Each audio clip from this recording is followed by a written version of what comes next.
Welcome to another episode of 99 zu eins. Today I have a very special guest with me. I have Marta Havryshko.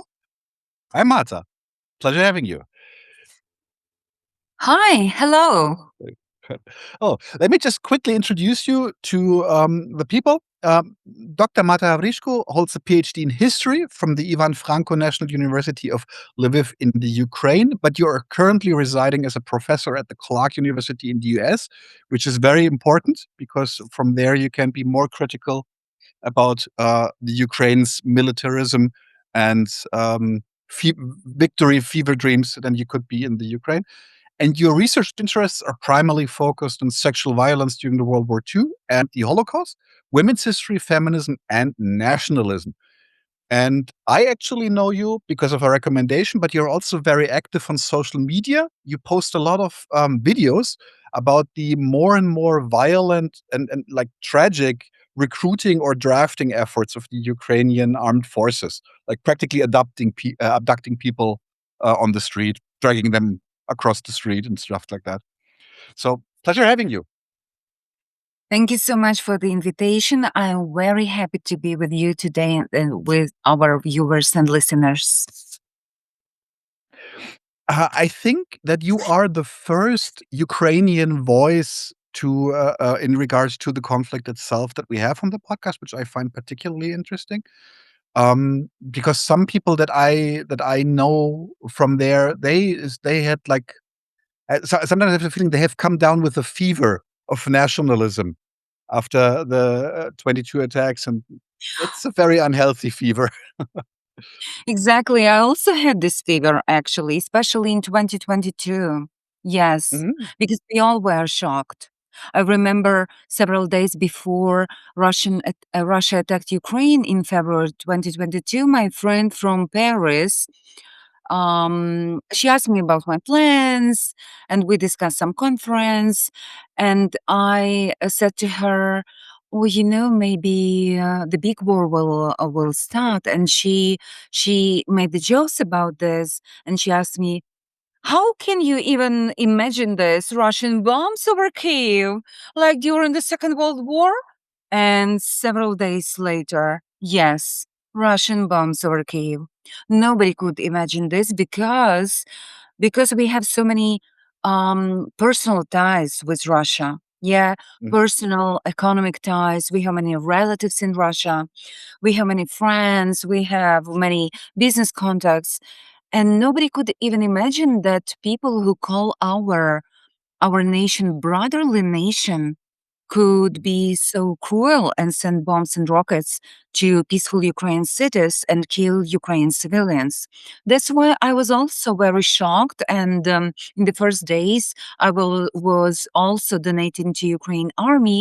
And as many Ukraine feminists, I also supported even this call, more weapon to Ukraine, arm Ukraine now. But later, I started healing process, and now Mm. I'm more anti-militaristic, and I'm very critical of this war. And my main message is to stop this madness, slaughter, and to stop full stop of this war. Stop, Mm. stop killing. And Mhm. start reconstruction of Ukraine and preserve Ukraine that left, yeah, Mhm. and renew life and spend money for reconstruction, for life, not for more deaths. Because when I observe all this discussion over these 90 billions that were that now will be sent to Ukraine, those billions will be directed for more deaths, more Mhm. weapon, more destruction, and for more forced mobilization. Mhm. For more Ukraine men will be sent against their will to their death, Mhm. against their will. But this question, no, nobody wants to discuss in the West. And we will Mhm. talk about this later. Mhm. Yes, yes, we will.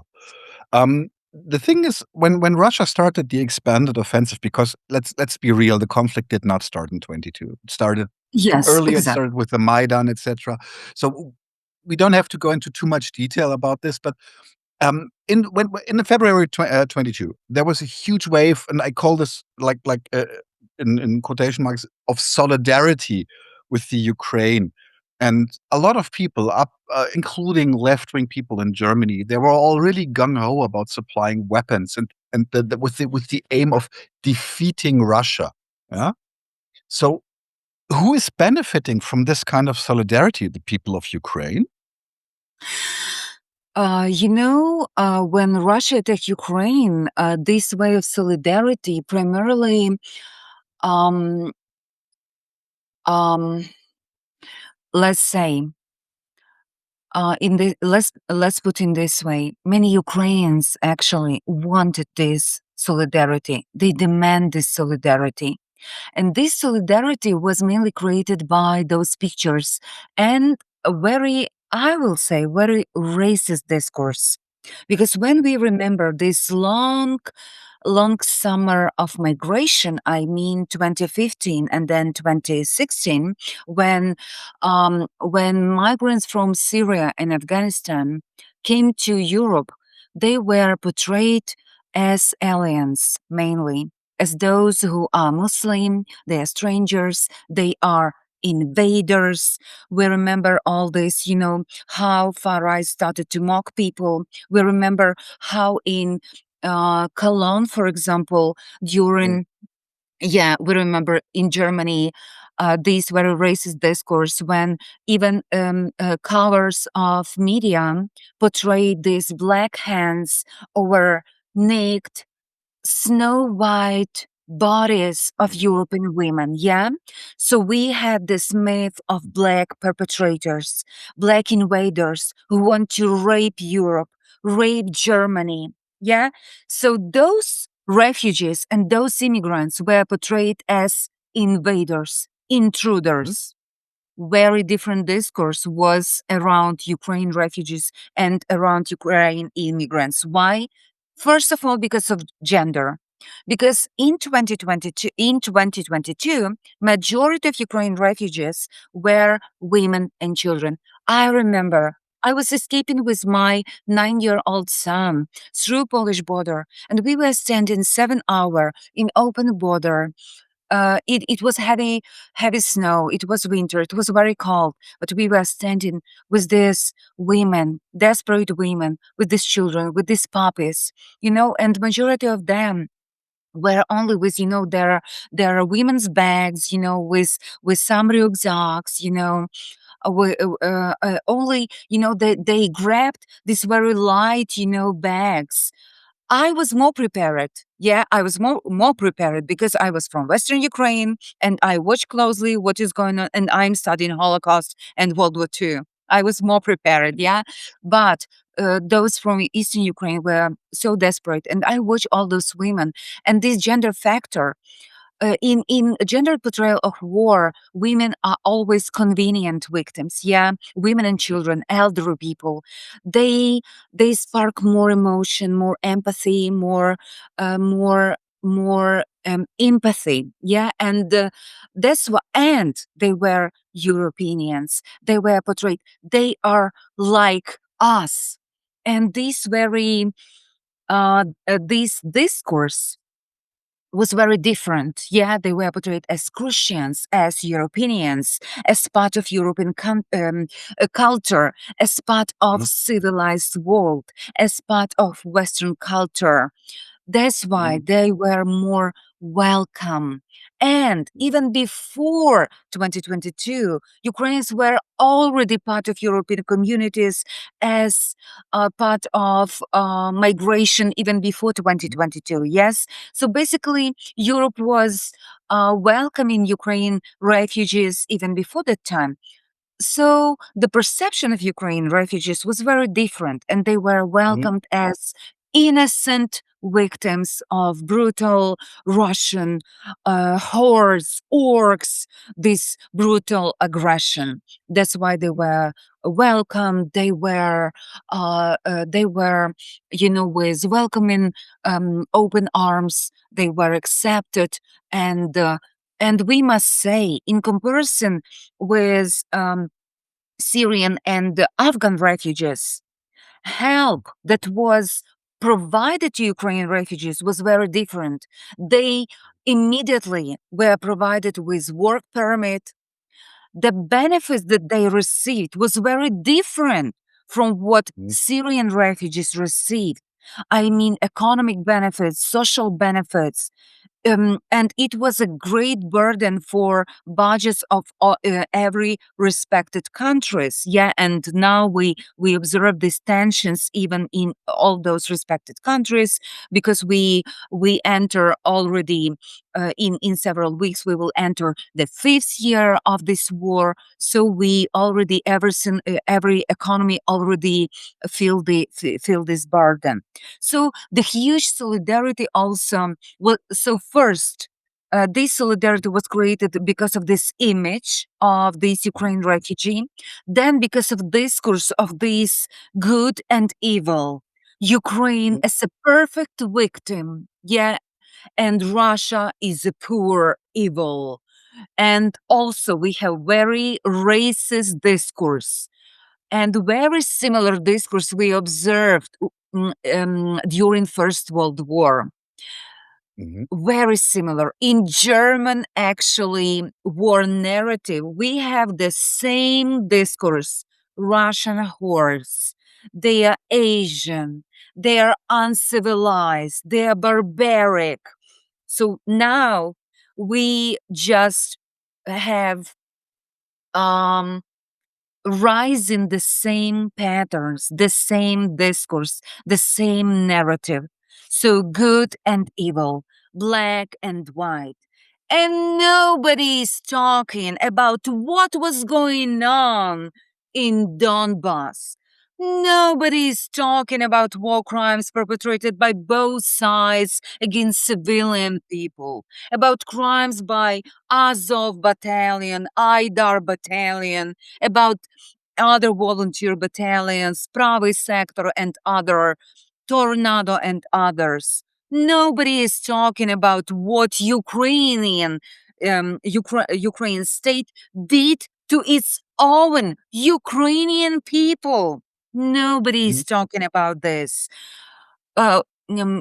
Corporate media created the image of Ukraine as a perfect victim, innocent, perfect victim, while Russia became a main villain. So good and evil, black Mhm. and white. That's why this wave of solidarity, that's why we have so many people on the left, people Mhm. in LGBTQI community who started to show solidarity and demand more weapon to Ukraine despite their anti-militaristic stand in Mhm. previous time. We have feminine nationalism, homo nationalism, and they changed their perspective completely and started to demand more weapon and hide this, unpleasant aspect that more weapon means more force mobilization. And the third aspect, in 2022, we have a lot of combat volunteers. Only few cases we observe of force mobilization. People believed that West will really help Mhm. Ukraine because Against all the those, nuclear power. yeah, and all those, leaders of the West, they proclaimed, we will help Ukraine, we will support Ukraine, we will send weapon, we will send this, and we will send this. And so many hopes were in Ukraine. But in result of all these empty promises, Ukrainians understood that it was too little, too late. And as a result of this, people started to realize that Ukrainians are on its own, that Ukrainians are used as a tool, as an instrument of Western imperial powers to bleed Russia. Mhm. So Western political elites are using Ukrainian lives to destroy Russia, to undermine Russia, to decolonize Russia, meaning to disintegrate Russia, to take its resources. They don't want to send their sons to be hunted by Russian drones. No, no, no. They don't want to. We remember all those promises of MERS about, not tomahawks, but Taurus. Taurus. Yeah. Mhm. How many talks about Taurus from MERS? How many talks? And what? How many talks about about air support? No air Mhm. support, no boots on the ground, no stopping buying gas from Russia. Mhm. That's why more and more Ukrainians started to realize we are dying for nothing. As a Too result, late. yeah, we are materials for them. We are just instrument. We are battlefield between, east and west. Ukraine, Ukraine became a battlefield as always. For a long time in Ukraine history, Ukraine became a battlefield because of its geography, because of its location. Mhm. And in 2022, so many people became volunteers. They went to military recruiting centers. They wanted to fight. It was the rise of patriotism. And, this idea, every nation has the right to self defense. Exactly. And people in the West said, you see, they want to fight. So it's our obligation to help them. And Ukraine political elites keep repeating this mantra. But in the first years of war, the circumstances changed. And majority nowadays of Ukrainian men, they don't want to fight. 99% of Ukraine infantry nowadays is replenished by forced mobilization because mortality rate in the infantry is the highest Mhm. among other military units. That's why men are hunted like stray dogs. Every single day, we see dozens and dozens of video from different cities. Men are hunted like stray dogs. New appointed Ministry of Defense said it's just official numbers. 2 million of men in Ukraine didn't updated their data in, in the military offices. What does it mean? They want to keep a low profile. Mhm. They do not want to be noticed by draft centers.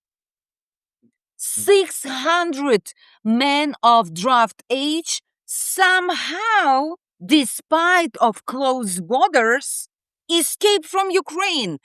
How? Because of the infamous Ukraine corruption, guys. 600,000. And follow my point.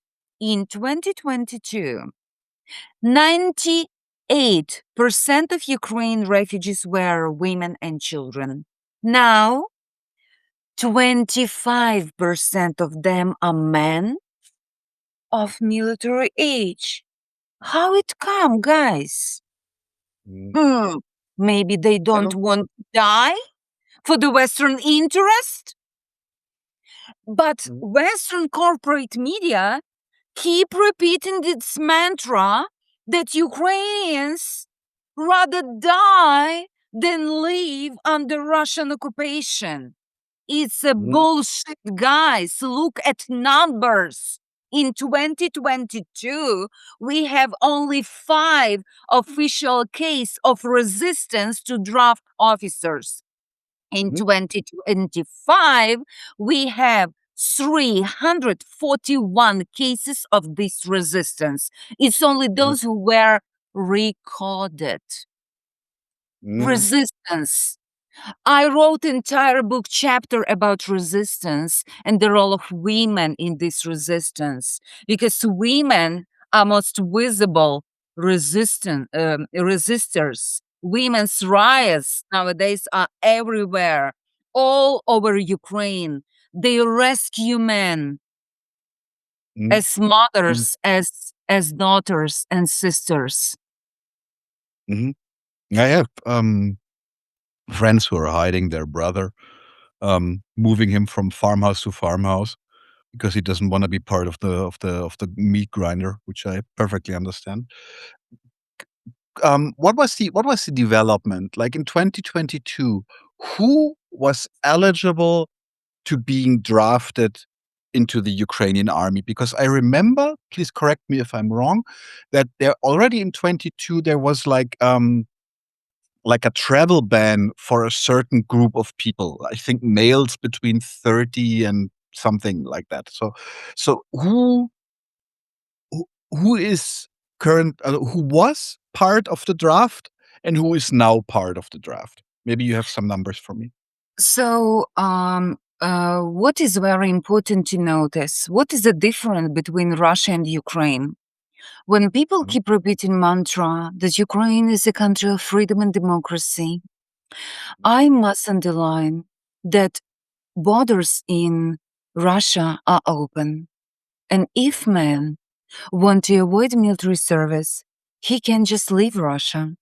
Ukraine men are stripped of this possibility from 24th February 2022. Why Zelensky did this? We all remember when couple days before Russia attacked Ukraine, Zelensky and all his body in the power keep repeating, everything is okay. Everything is okay. No panic. Please stay at home. Be happy. Everything is okay. And at that time, they already had on their table all the information from Germany, from US, from UK, all intel about Russian plans. But why they repeat this? Why this lie to its own people? Because they wanted to keep men inside the country. Because they knew if they tell the truth to their own people, all men will escape.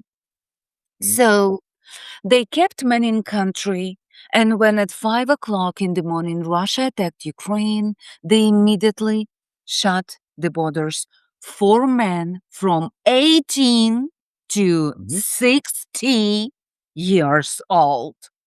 Can you imagine which demographic nowadays and people in Ukraine are making jokes about Gulag, about North Korea, that they are under Iron Curtain. It's like a Soviet Union, but in Vyshyvanka and with borscht and with, Ukraine language.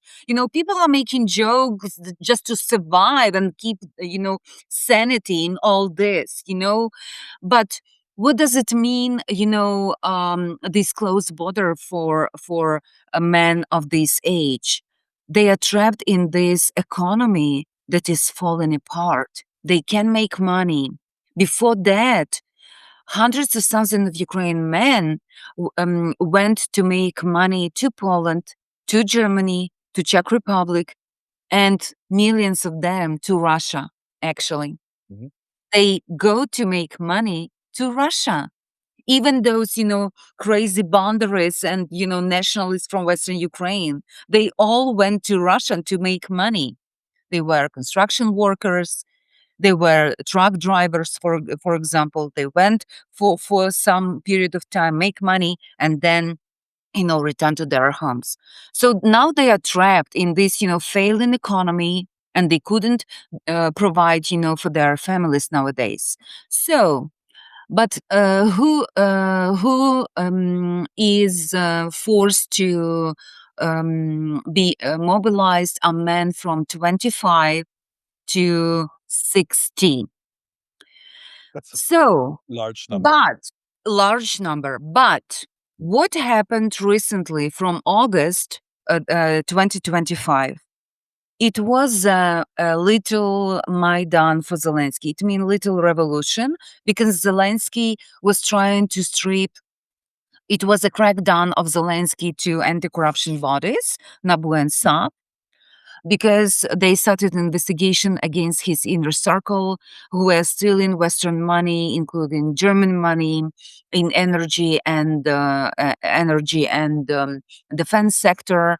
At least $100 million of dollars were stolen in energy sector. So they didn't build protection for energy objects. They just, make this money disappear. Yeah. So, and he wanted to strip this anti-corruption body of their independence. And young people, mainly students, started to protest. They started to protest. So what Zelensky did, they opened border for these young people. And nowadays, young men from 18 to 22 can leave Ukraine. From August, they received this permission. And it is believed that Zelensky just wanted to get rid of this group of people because they are most revolutionary. Yeah, they are Most most critical, yes. energized. Yeah, like always, students. And guess what? What was the major country of their destination? Germany. Germany. That's why your Mr. Merz in Paris recently told our Zelensky, stop the flow of these wonderful men to Germany. They need to be in Ukraine and serve their country. So basically, it was very open message. We are paying, send those guys to the front line because we are not willing to send our son to the front line to fight Russia. And it reminded me the Second World War when Germans used tens of thousands of Ukrainians to fight Bolsheviks as their collaborators. Mhm. And not only Merz is saying this, but your Prime Minister of Bavaria recently, he sent, at first, we should send back Ukraine men from Germany, and after that, we will consider if we will send German men to this Eastern Front. And your neo-Nazi Dritte Weg published, this claim, this statement. We should just immediately send all Ukraine men back to Ukraine. Yeah, we will only spare white Ukraine women until and only until the end of the war. But after the truce, we will send them also back to Ukraine and they will rebuild Ukraine like German women were rebuilding Germany after 1945. I am following German discourse very closely because so many parallels with the Second World War and so many so many references made by different politicians, different political actors to the Second World War. Even during recently, it was the Holocaust Remembrance Day, and Ukraine and German embassy, they went to Babin Yar, this memorial place when Germans killed almost 37,000 Ukraine Jewish women, children, and elderly people in 2 days. And the Germany embassy made a statement. We claim responsibility, historical responsibility for Nazi crimes. And for me, it was so hypocritical. Yeah, because you claim this responsibility, but you close your eyes when your members of neo-Nazi organizations are integrated in Ukraine armed forces nowadays, and Mm, you just keep silent about this and never address this issue. And those guys are basically directly sponsored by money from Germany, from German mm, taxpayers. And you never addressed this question before Zelensky. Never, mm, you know? So, mm, what is your responsibility for that?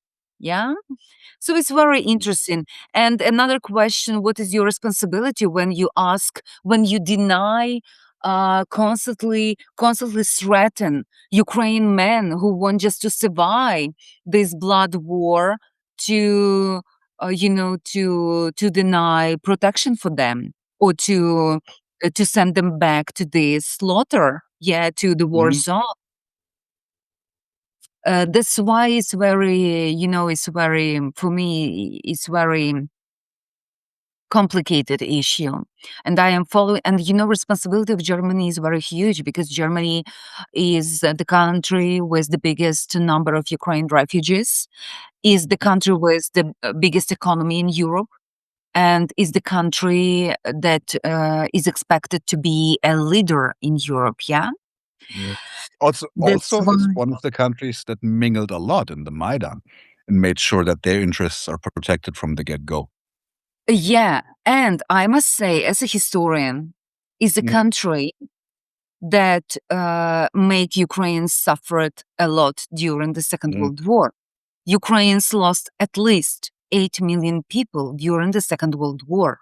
Germans, with their collaborators, killed 1.5 million Ukrainian Jews. mm, Germans did so much, you know, bad things, let's say, on Ukraine territory. And nowadays, when we observe how cynically mm, some German politicians use Ukrainian bodies, this necropolitics, mm, to bleed Russia, cynically, very cynically. Yeah, you want bleed Russia? You want more war? Send your mm, sons. Go to war for yourself. Put uniform, put boots, and go for the war. mm. Go to the infantry. I will send you my thoughts and prayers. I feel it. Currently, there is, I'm afraid that this is on the table for them by now. The efforts we are really like a hair away from reinstating the draft in Germany. Already, there has been a novella in terms of law that every male has to go to the examination. They don't have to join the army, but they have to do the examination, which is just the first step. So I think, as cynical as this sounds, but I think once they have bled the Ukraine dry enough, they will bleed their own population as well. Um, let me just quickly just turn back to the drafting and the especially like the solidarity, etc. efforts. When people ask me what can you do? Like people were like, we have to do something about the Ukraine. Most people were about sending money for weapons. And I was like, like there are other options. You just don't have to supply the war machine. We're like, what can you do? And I said, like, there's very easy. Like there are deserters. Help those deserters. They need a place to stay. They need a place to get out. So I'm always since I'm fiercely anti-nationalist. So I'm like I have no interest in the war game overall. Like I will never ever consider this like a valid notion for me. So desertion is always on the table for me. And I always think that it is dangerous. Deserters can be shot. Like it's a crime, sometimes even punishable by death. So they need support. Are there support networks for deserters in the Ukraine currently? Is there like a coordinated effort to get people out that would otherwise end up in the meat grinder? Okay, so I must say that first of all, about numbers. When people in the West say that it's an exception, yes, that, or people mostly want to fight, yeah, they keep fighting, they want to fight until the victory. I must say, please keep in my mind those numbers. Every single month, Ukraine mobilize 30,000 people. Out of those 30,000, at least 20,000 go AWOL, meaning they live without permission. We can call this desertion, we can call this AWOL. So, can you imagine 30,000 are mobilized? Out of them, 20,000 just desert. That's why Ukraine government just recently made those numbers top secret. Mhm. In October 2025, the official numbers of deserters combined and those who went AWOL was 300,000. 300,000. It's an official number. Official. But many experts claim that the entire number is much, much higher and could be 500,000. So far, we have 500,000 people who are deserters in Ukraine. Then, 500,000 deserters, 2 million people didn't update their data. Yes, I mentioned this. Then 1,300,000 have official exemptions. Many of them bought some certificate that they have some, 3 children, for example, and they just buy this. So they have fake children, fake disabilities, fake parents with disabilities, fake jobs. Suddenly, many men in Ukraine have this calling to be teachers. And in Ukraine, before the war, 99% of teachers were women. Mhm. 99% of teachers were women before the war. Now we have a lot of teachers. A lot of teachers. They have a calling nowadays. So we have many, many ways nowadays to have exemption. And all these ways nowadays is used by men. For example, there is a scheme single father. So couple divorce and they pay the bribe to judge in order to make this father the main guardian. In Ukraine, Ukraine is a very patriarchal society. In 99% of cases, the baby always stay with mother because Ukraine is a very patriarchal society. Nowadays, you can imagine, Mhm. our fathers are so devoted and loving fathers. Suddenly, another scheme is education. Suddenly, our men wanted to be such a highly educated man. Highly educated. They are enrolled in PhD programs. They will be highly educated men. So all these schemes actually are legal and semi-legal Mhm. desertion schemes. Mhm. They are, they are so popular you can't even imagine. So who is involved in these schemes? Judges, persecutors, many military officers, members of military, yeah, also members of different education facilities, yeah, professors who provide, this.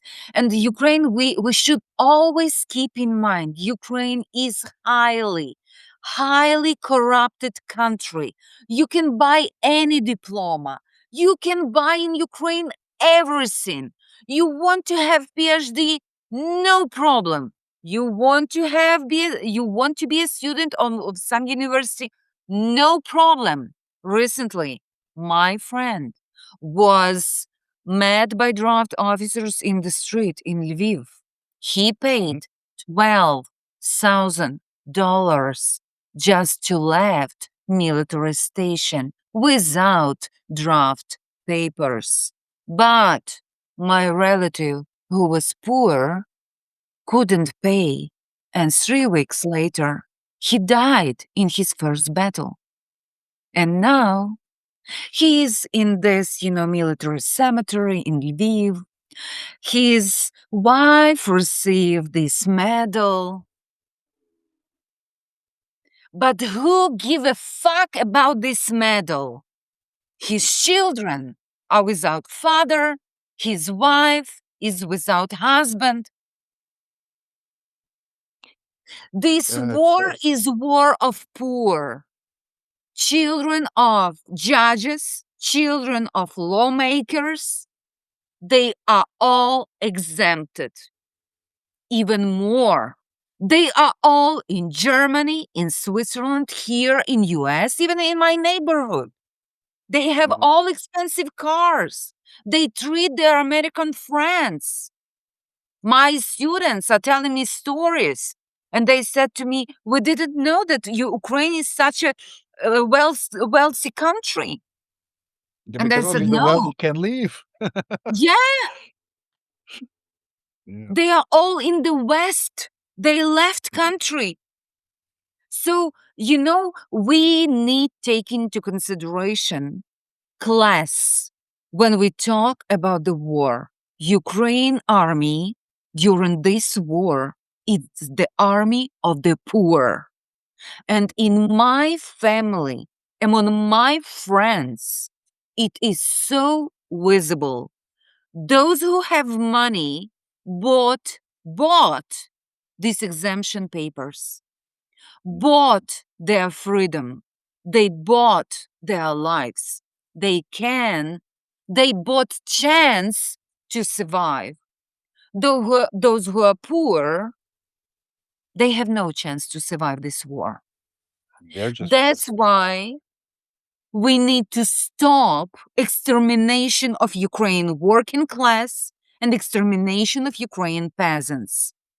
Look at Ukraine lawmakers.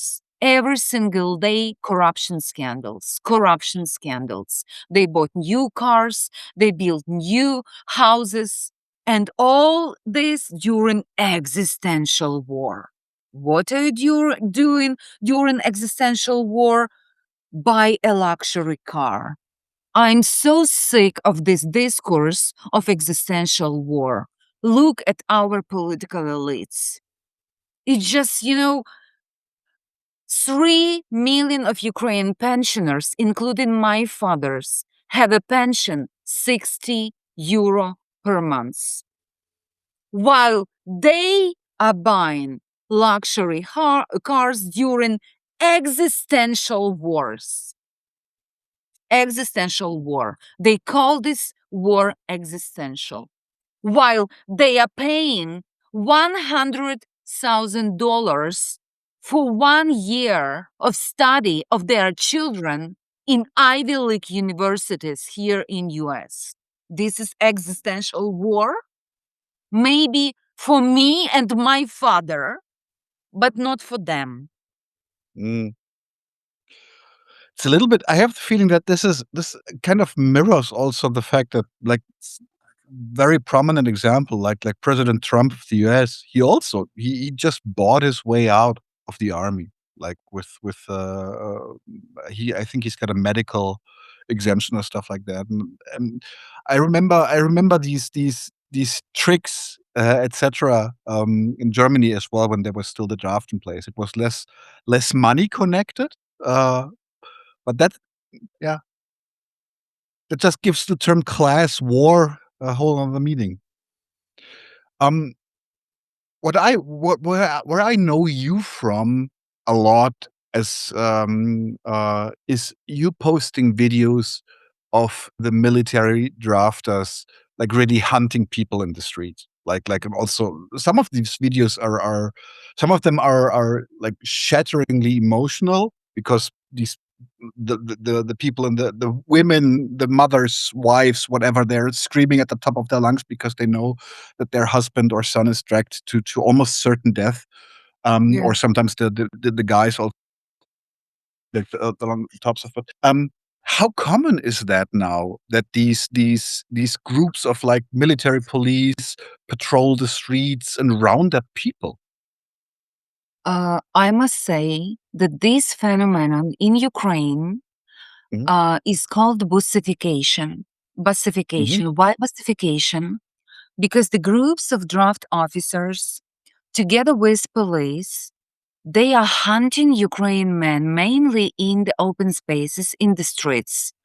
But it also can be in cafes, in some restaurants, in gym. So where men can be present actually, but mainly in the streets. They approach them and often without checking any documents. If they have exemptions or maybe they have some medical issues, they just catch them, drag them into those mini buses, push them into those mini buses, and just drove them to the territorial recruitment centers, those TATSECOM, how they call in Ukraine. mhm, And Ukraine started to call this process busification. And guess what? Last week, for the first time, this term was used by President Zelensky. For the first time, he acknowledged this phenomenon. And this phenomenon is so common and widespread that it is discussed even openly in the parliament of Ukraine. And Ukraine lawmakers even call these draft officers bandits and call them gangs openly. While I am blamed in social media for spreading Russian propaganda and AI generated, video, because some people just can't believe that this is happening in Ukraine. Lawmakers openly in parliament discuss this. And guess what? Last week, for the first time, Ukraine parliament member Alexei Honcharenko openly talked about this in past year. He openly talked about this, about brutality. And Ukraine human right defender, ombudsman, Dmytro Lubinets, openly is talking about this. He's posting videos. He's talking about this, how they are doing, about their tactics. And mhm, he's talking about what is happening to those men when they brought them to this TSK, to these military draft centers. In this TSK, they are stripped of food, they are stripped of water, they are beaten, they are denied legal help, they are stripped of their phones, they can't call to their relatives. Some of them commit suicides because of all this pressure, psychological pressure. We have numbers and numbers of men who committed suicide, many of them successfully. mhm, Some of them are beaten to death. And they hide this and said, oh, he just fall. 41 years Classic. old. 41 years old. He just fall and died.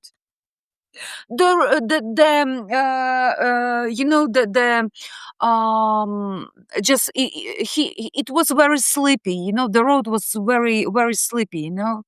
And he just fall, or he was drunk. So they provide forged documents about the reason of death. Why the hell men in their 40s die in these draft centers all the time? All the time they are dying there. And different human rights organization, ring a bell and constantly talking about what is going on there. And the Western media and the Western politicians are keep silent about this, about these instances.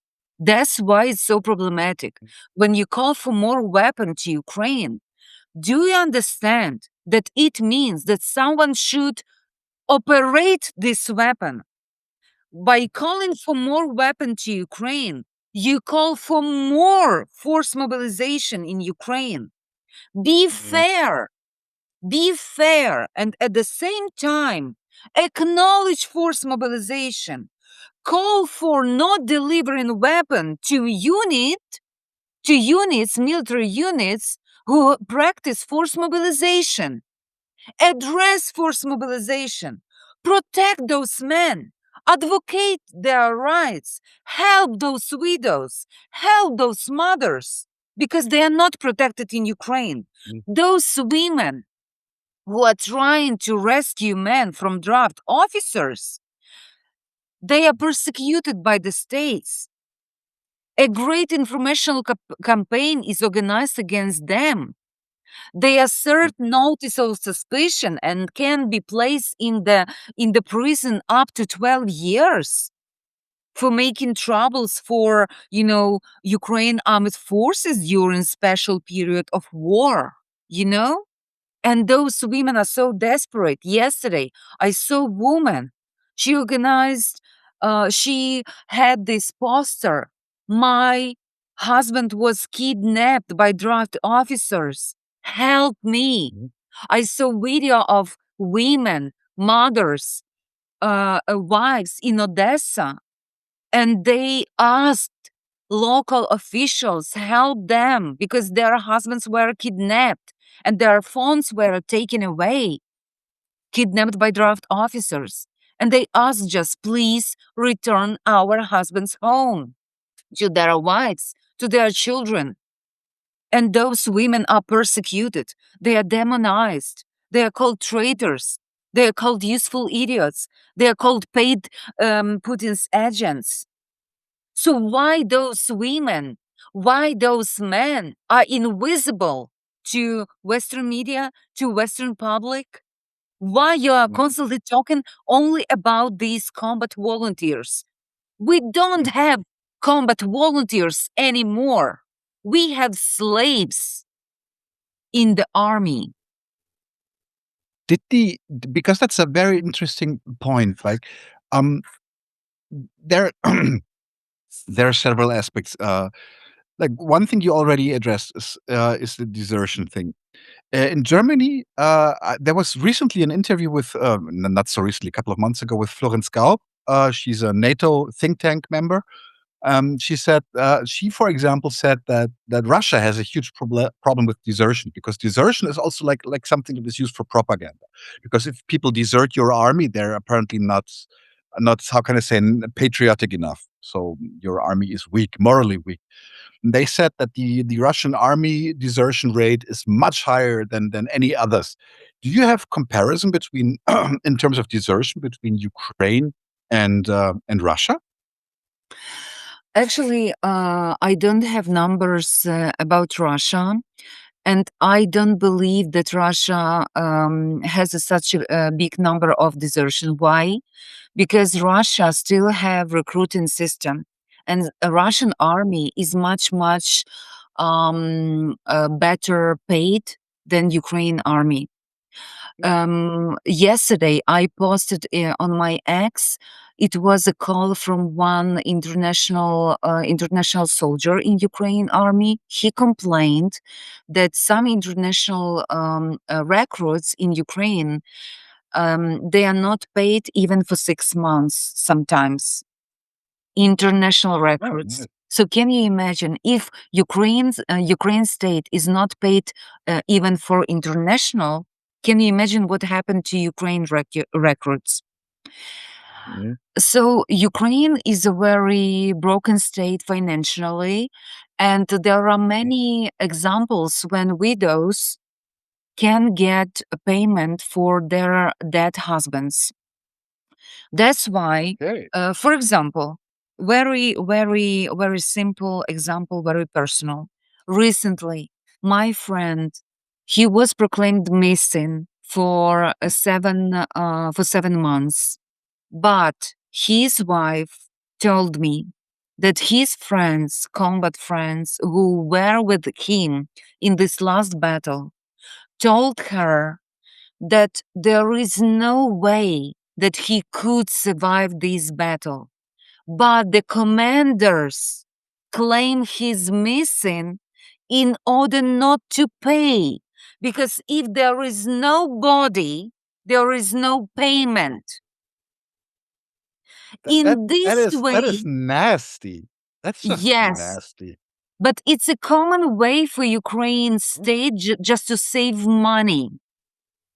They claim that he is, for example, deserter or Mhm, he's missing, not mhm, to pay basically. That's why it's one of the reason of low motivation of Ukraine soldiers to mhm, fight. mhm, Then there is a problem, another problem. When soldier is wounded, he also receive very low payment.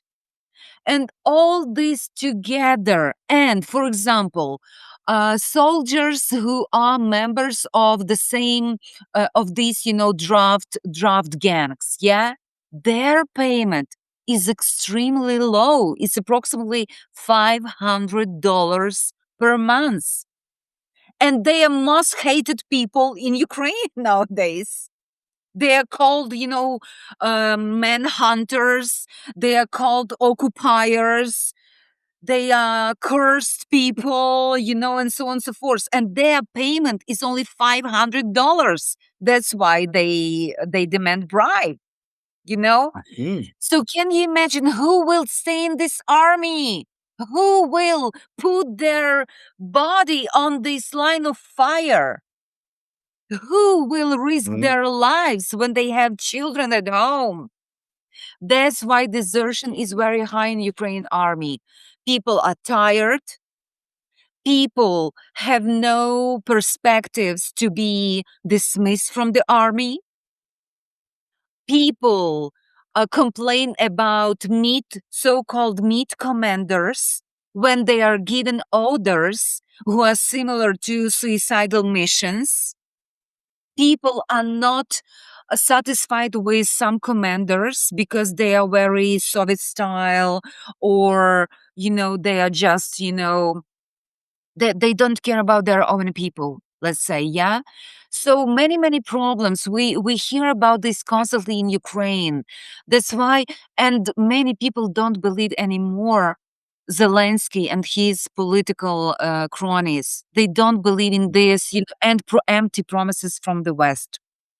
They don't believe in this, 100, and victory plans. They don't believe that Ukraine can win the war. They don't believe anymore in these fairy tales. That's why mhm. we have extremely high desertion level in Ukraine. Does the desertion actually also reflect kind of like the overall people's mindset about the war? Or how would you say it, like, from your perspective, how is the stance towards the war effort currently in the Ukraine? Do people still think they should fight it all the way through? Let's put in this way. Those who are most motivated are far right units, like Azov units. It's Azov itself It's a third assault brigade that also belong to Azov movement. It's a Kraken. It's a right sector. It's Karpatska Siege. So all those who belong to far right units. Why? Why? Because they are not only military units. They have political idea, political program. They want to have political power. They are engaged with political elites, and they obtain so much political influence during this war. And for them, it's not only about war. It's not only about military training. It's not only about the battlefield. It's about huge political power, and it's about potential of gaining political power inside Ukraine. That's why when you following their discourse about peace negotiations, about what to do nowadays, they are very militant. They don't want to give up Donbas region, for example. They are very, radical because they want to keep power. For them, war it's about power. They gain so much. It's a golden age for them. This war, it's a golden age for them. They are celebrated as freedom fighters. They are allowed to do whatever they want. They made profit from this war. They received so many social benefits and economic benefits.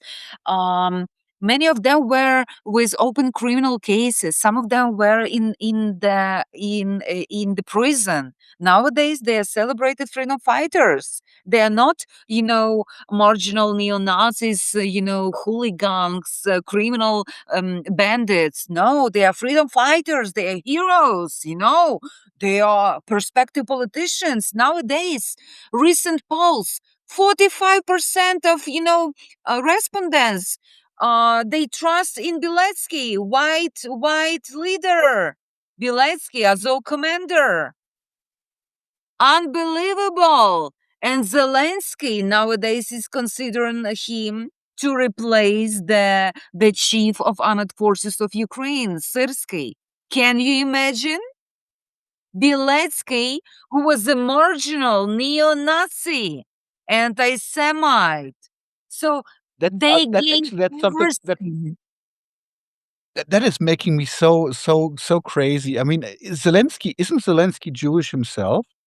Yes, Zelensky is Jewish, and they always use this as a playing card when Yeah. people say, or when I'm saying, look at this and these Nazis and these Nazis. Mhm. But Zelensky is Jewish, guys. Azov was funded by Jewish oligarch Kolomoisky.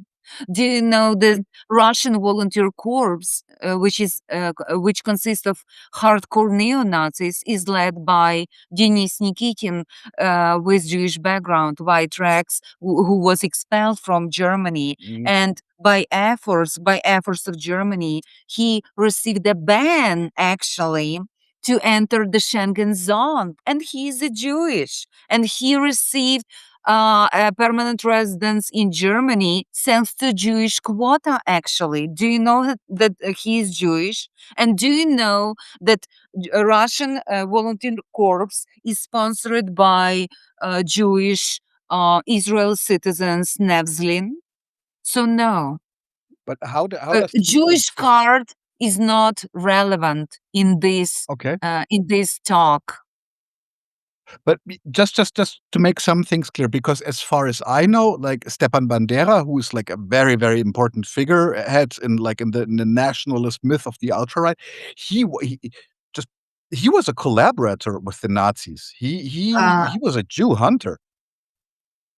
yes, he was extremely anti-Jewish, and he was the proponent of the idea that Jews are enemies of Ukrainian nation, that they Mm, are all supporters of Bolshevism, and they are mm, responsible for Holodomor, the Great Famine, and the Great Terror. And so he really was the fan of this idea of Judeo-Bolshevism, and he really liked the idea of the Holocaust. And he really liked the idea that Ukrainians must create this puppet state under Nazi and help Hitler to solve the Jewish problem. But Mhm. we know that Hitler wasn't actually a fan of the idea of Ukrainian state. Yes, that's why he imprisoned Bandera, and yeah, but Bandera never actually condemned Holocaust. Never. Mhm. That's why he can be a hero for for present day Ukraine if Ukraine want to be democratic. But he is national hero under Zelensky. He is national hero under Zelensky, and he's that's why it's so problematic to claim that it's okay because Zelensky is Jewish. No, it's not okay. Mhm. In Ukraine armed forces, for the first time, the military unit Nachtigall, named after Ukraine Collaborationist Unit, formed in 1941, involved in anti-Jewish pogrom in Vinnytsia Oblast in 1941 and created specifically as a part of Wehrmacht to fought USSR. And this unit was created under Jewish president recently in 2023, under Jewish president. Mhm. So, and we Sounds have to me unit. like yeah. It sounds to me like you can be mortal enemies, like anti-Semites and Jews, but you can marry under the guise of radical nationalism for the Ukraine. Exactly. Nowadays, it's very tricky. Um, they all are united. So the main idea is Zelensky is an opportunist. Mhm. Zelensky is an opportunist, and he's using neo-Nazis and far right of all flavors in Ukraine to bleed Russia and to co-opt more neo-Nazis and more nationalists from around the world. Um, n- in this situation of the lack of manpower, neo-Nazis and nationalists are very, very important for the army. Do you understand? And they actually, what is very important, they use the experience of Nazis from Weimar Republic, actually, the experience of Hitler Jugend, for example, to train youth, to develop these youth organizations, and to integrate them later in the military. And for them, Nazis are just a perfect example how to do that. They admire Nazis so much. They constantly make reference to this, and they constantly use this as a perfect example how to do this. Mhm. And it's so visible. It's so visible. They admire, German military during the Second World War, and they admire Germany, Nazi Germany, for its fight against Russia during the Second World War. And in their speeches, they even make references to these German-Ukraine alliance, meaning reference to these Ukraine collaborators with Nazi, and they say we are continuing their basically efforts, their battle against Russia, and we will end there, but successfully. This time we will end successfully. So they developed this entire mythology based on this historical myth. For Mm. them, it's Yeah, very sorry. important. Which actually plays into something which I still read a lot, even among serious journalists, serious as in like quotation marks. Like we still have the myth in German media every now and then that Russia is actually on the brink of defeat. It takes just a little bit more effort on the Ukrainian side to turn the tide and crush the Russian invaders. How far from the truth is that? I recently I even made post about this. I call it Schrödinger Russia. On the one Mhm. hand, we see these crazy titles in Western media. Russia on its knees. Russia is defeated, but can't just admit it. Yeah, but on the other hand, we see all these calls that Russia want to take Baltic states, want to take Poland, and we hear all these calls that Russian tanks will be in Warsaw, that they will be in Riga, they will be in Vilnius. So Western warmongers, they just can't be mm, consistent with their claims. Mm. One day they claim Russia is defeated completely and everything is so bad, and Putin is dying from the cancer 10th year in the row, and everything is so bad, and Russian economy is on brink of its collapse. But on the second day, Russian tanks will invade Finland. Yeah, so the problem with this schizophrenia is that Russia, yes, Russia is bleeding. Yeah, and sanctions are very painful for Russia. Yeah, and Russia is really in bad situation, and we observe this. Yeah, and the economy is bad, and but when you observe how many recruits they have, even our Ukraine intelligence service, they admit that last year they recruited even more that they need. Even more. Ukraine is struggling and hunted, people with tuberculosis, people without fingers. Yesterday I posted a video, a person who doesn't know alphabet, and his Yeah, date of I saw that. her I saw that. birthday, they recruited everyone who can be coach because of the lack of manpower. And because Mhm. those who have money can just be exempted. And Russia has a lot of, just a lot of recruits. So no. And they didn't start at mobilization, general mobilization, and their borders are still open, unlike in Ukraine. It's the first. Second, economy. Mhm. Look, EU only in January increased a Russian gas import on 10% to Europe. What is Mhm. that? How is that, guys? What is that? On the one hand, you are talking about, independence from Russian gas, and on the other hand, you're increasing. What is that? So, economy, and I don't believe that China will allow to die Russian economy because it's not in China's interest.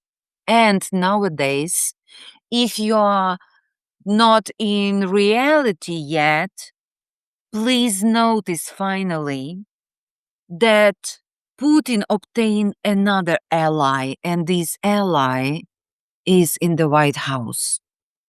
Mhm. Mhm. West is divided already over Ukraine. West is deeply divided over Ukraine. And not only over Ukraine. And West is in big trouble over Greenland, over Canada, over Venezuela. And when Trump posted and White House posted a picture, it's our hemisphere, meaning the entire America, It's a hemisphere of US. It's a signal to Russia, meaning Eastern Europe, it's your hemisphere. So we are returning to the good old time when the superpower just divide entire world into their spheres of influence. And Washington really believed that Ukraine it's a backyard of Russia. And I can't believe that Russia will be allowed to build a military base in Mexico, or China will be allowed to build a military base in Quebec. They will be bombed immediately. Immediately. This is how it works. Just check reality, guys. Yeah, Check reality. everybody forgot about the Cuban Missile Crisis, apparently. Exactly. And guys, please understand, it's not World War II. We have nuclear weapon. Guys, we have nuclear weapon. And please believe me, Putin and Russians are so obsessed with Crimea that they will nuke Ukraine. They will nuke Ukraine over Think so? Crimea. Yeah, I think so. Because when you hear even Russian opposition, even um, from in the circles of Navalny, Mhm. no way they are ready to give up Crimea. No Mm, way. mm. You know, Russian liberalism stops on the question of Crimea. Interesting, okay. Yes, on the question of Crimea, Russian liberalism stops. So no, guys. And if independent referendum will be held in Crimea today with all, all procedures, democratic procedures, I don't believe that local residents will vote for returning to Ukraine. Mm. No, no, no way. For this Ukraine with language patrols, with those, who call Russian language pig dog language? Pig dog Mm, language? Where you What can wasn't get, there public education in Russian? No. wasn't there already a referendum in Crimea about this? But it was not accepted. It can be recognized as legal. It can be recognized as legal because when you have Russian tanks and Russian military, it can be recognized as legal. But even in those circumstances, Crimea is very special place. Even before 2014, 56% of local population were ethnic Russians. 56% were ethnic Russians. And local identity was never pro-Ukraine, let's say. Local identity Mhm. was never Ukrainian. That's why it's very special case. And Ukraine state never put a lot of efforts to make Crimea Ukrainian, let's say. I mean in terms of identity and in terms of belonging. That's why it's no, it's a lost case. It's a lost case. Which is actually really important because it's like a lot of people are saying that there can be only like a lot of pro-Ukrainian people say that there can only be a peace accord as long as Crimea goes back to the Ukraine, um, which is not gonna happen, not in any which case. So in the end, like just we are now like 3 years, almost four into the war. Oh, we are almost four into the war. It's February 26th, so it's Yeah, almost 4 years into the yeah. war. Um, the estimates of casualties vary greatly between 400,000 1.5 million. So to I'm not trying to be cynical. trying to say that 1.5, with high estimates, 1.5 million people died, so that the conditions for peace are the same as 4 years before? No, conditions for peace are much, much worse than were Okay. 4 years than were 4 years ago. That's why many people blame Zelensky and blame the West for preventing Ukraine from signing the deal that was on the table in Istanbul in spring 2022. Because in these accords, there were no Zaporizhia Oblast, there were no Kherson Oblast. It was only Donbas and Crimea. Nowadays, we have Zaporizhia Oblast, we have Kherson Oblast, and nowadays Russian forces are standing 12 kilometers from Zaporizhia, and Zaporizhia could be destroyed if Ukraine will be fighting until the victory. When you listen to very prominent Ukraine commanders, you will hear the same point. Ukraine has no strength, has no manpower to retake occupied territories. And every single day, Ukraine is losing other territories. But it's not only territories, it's not primarily territories, which is so problematic. The most problematic is the losing people.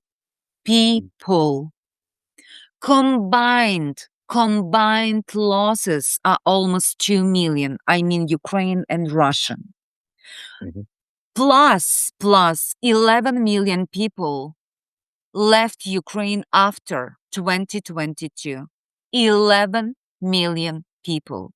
And I must say, at least 3 million of them left to Russia.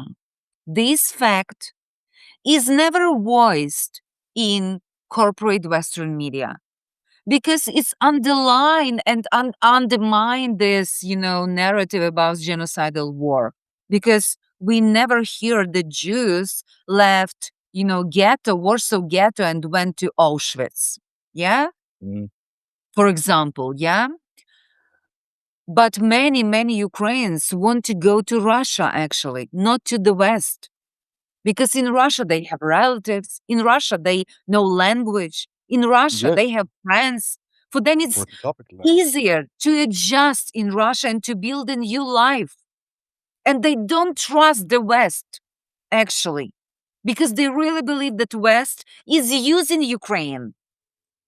For them, West is not better than, Russia, who is, sending bombs to Ukraine and drones to Ukraine cities. Mm. Maybe they don't support Russia, but for them, when they are making choice, many making choice in favor of Russia. And there is a question, how many of those mainly young people, I must say, will return back to Ukraine? Ukraine is in deep demographic crisis. Who will rebuild this Ukraine? Yes, it's my question to you, to those who cheer continuing this senseless, unwinnable war. How many Ukrainians must lose their lives to fulfill some dreams? Ukraine is dying, and we should stop this slaughter, this senseless slaughter. Ukraine can't win the war and can't retake its territories. Mhm. Full stop. And I encourage everyone to read the recent interview of the most popular Ukrainian military governor of Mykolaiv Oblast to The Independent, where he said, the victory for Ukraine means now stop of the war. Stop of the war. Mm. This is the victory, not borders of 1991, not borders of 2022, but stop of the war. When we Ukrainians can rebuild our life and stop suffering. Because you can imagine how many people suffered from this war. We have at least 120,000 veterans without limbs, who lost their limbs. How many people will suffer from PTSD? Can you imagine the wave of domestic violence? Can you imagine these long-term consequences of this war?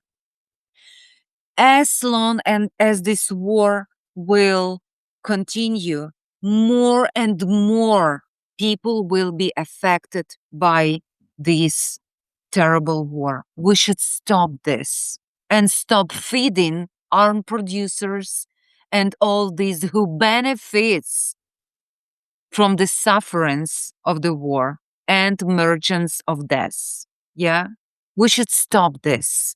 Mhm. I agree. But now to be like, how can I say, a little bit more grim? What's the realistic outlook currently?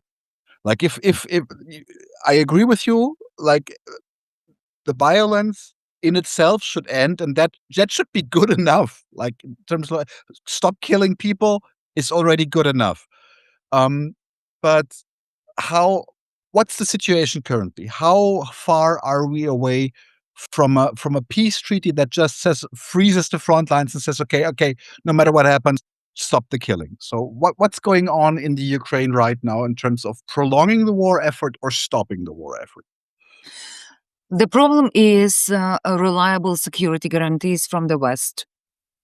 Ukraine demanded a membership in US, and what we hear from Mr. Merz, oh, we should wait couple of years at least. What? This is your support? Who will rebuild this Ukraine? Everyone wanted Ukrainians to fight and to die, and nobody wants to rebuild Ukraine? How is that? How is that? No, you should take this poor daughter of Europe and you should take care of her. You prevent her from signing the deal when all those thousands of people were alive. Now you should take care of her. So, EU membership as soon as possible. No NATO in Ukraine, no Ukraine in NATO. Neutral status. Ukraine should give up Donbass. And security guarantees for Ukraine in case of further intervention but not thought and prayers and Article 5, because Article 5 is nonsense. It's like, we can go to the toilet with Article 5. No, not Article 5, because Article 5 is, meetings about meetings, thoughts and prayers, hugs, and all this stuff. We have enough of this. No, Article 5 you can keep for Baltic states, for Poland. No, we suffered a lot. We demand real security guarantees and not meeting about meeting and thoughts and prayers. Not real security guarantees. Give us real security guarantees. And I believe because of the unwillingness of the West to provide these real security guarantees, we still can't end this war. Because many of members of political elite, they are not willing to provide the security guarantees because nobody wants to send their sons and daughters to fight on behalf of Ukraine with the nuclear power. I mean, Russia. No one is so crazy. They just are willing to use Ukrainians. and their, energy, crazy Ukraine nationalist energy. That sounds to me, to be honest, like we're not not even close to being done yet with that slaughter. Yeah, that's why it's so, yeah. Mhm. Because, Ukraine nationalists, those commanders of those far right units, they said, no, we will not give Donbass.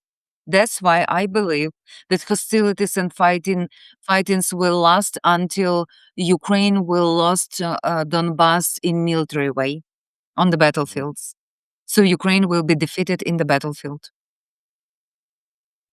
Which means which thousands and means more thousands of more. sufferings, more forced mobilization, more casualties, more deaths, more widows, more orphans, and more People ask money. me why I'm always in a bad mood when I talk politics. Yeah, me too. Yeah, exactly. But I'm asking, when people are saying constantly about, weapon, ich weapon, defensive weapon. But I prefer supporting refugees, supporting those who suffer, displaced person, children. They suffer a lot from the war. Those who suffer from the war. So many people are poor in Ukraine. They are so poor. Please, and please stop donating to these big foundations. They are just scammers under the umbrella of Security Service of Ukraine, Zelensky office, and please stop fund them. Find trusted, small organization that help directly, some people help children, people with some disabilities and so on and so forth. So many people are in need because of this war, you know. There are plenty of people in need who suffer. So if you want to help, please help them. Yeah. But weapon, yeah. You just sponsor, you just help, merchants of death. It just, You just yeah. keep the machine going. Yeah, yeah, Yeah. I think this is the thing that people don't realize. Is in the end, this yeah, machinery doesn't give a shit about the individual. It just exactly, grinds you up and spits you out. exactly. All right. That's slightly grim note to end on, but such is life. Yeah. um, Yeah, but less hope for peace. Yeah, and fight for peace because mhm, peace needs a lot of efforts. War, it's so easy to start, actually. mhm. It's so easy to start, but peace is so difficult to achieve. And we need fight for peace. We need fight for peace. And to unite our efforts in different countries and fight against hate and fight for humanity. And remember that we can't blame entire nations. Mm. We can't just spread, hate and use this very racist language. You know, yeah. Let's fight for peace.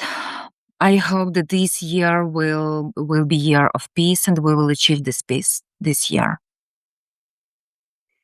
So yeah, That's keep our fingers crossed. That's all we can do. yeah, exactly. It's been a pleasure having you on the show. Probably let's talk again. Yeah, In the future yeah, developments of things, I would be glad to have you back on the show. Thank you so much for this insight, for this internal insight, also into what's going on in that country, and how crazy the situation is. Like, yeah, I think that's the attribute that kind of fits. Like after this interview, I'm like, Shit's crazy. Exactly. Yeah, exactly, Daniel. Yeah, thank you so much, Daniel. Yeah, see you soon. Bye-bye. Leute, wir brauchen eure Hilfe. Wenn euch dieses Video gefallen hat, klickt auf Like, abonniert den Kanal und vergesst nicht das Glöckchen zu drücken, damit ihr benachrichtigt werdet, wenn wir neuen Content droppen. Außerdem solltet ihr uns überall folgen, wo wir verfügbar sind. Das ist Facebook, Instagram, Twitter und Twitch. Und wenn wir irgendwelche Ankündigungen machen oder Posts, dann shared, was das Zeug hält. Gebt uns all eure Liebe. Wir haben mittlerweile ziemlich signifikante Kosten. Wenn ihr es euch irgendwie leisten könnt, unterstützt uns doch auf Patreon. Dann kommt ihr auch in den Genuss verschiedener Vorteile, wie zum Beispiel Zugang zu unserer Discord-Community oder Zugang zu den ultrageheimen Patreon-Episoden, die wir dort posten. Außerdem könnt ihr uns natürlich auch über PayPal Spenden zukommen lassen. Außerdem haben wir mittlerweile einen eigenen Online-Shop. Das heißt, wenn ihr euch immer noch fragt, was ihr euren Lieben zu Weihnachten, Ostern oder sonst wie schenken könnt, geht dorthin und kauft duftes Merch. Alle Links dazu hier in der Beschreibung oder auch auf unserer Webseite 99zu1.de. Vielen Dank fürs Dabeisein, danke für die Unterstützung und wir sehen uns in diesem Theater.